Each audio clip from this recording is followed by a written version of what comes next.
भाई ये सक्कर के लिए मेयर सक्कर ने बेहतरीन तोहफ़ा दिया है और इसकी हिफाजत करना हमारा और म्यूनसिपल का दोनों का काम है।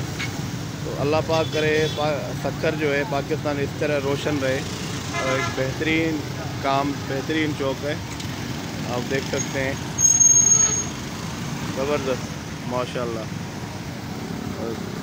जहाँ पे तारीफ़ करनी चाहिए तो हम करेंगे, जहाँ पे तनकीद करनी चाहिए तो हम भी करेंगे, मगर बेहतरीन यार माशाल्लाह।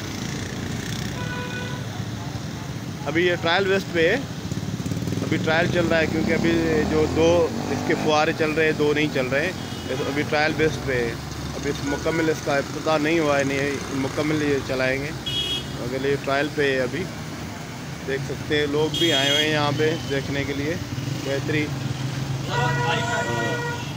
जल्दी नौकरी पक्की करवाओ।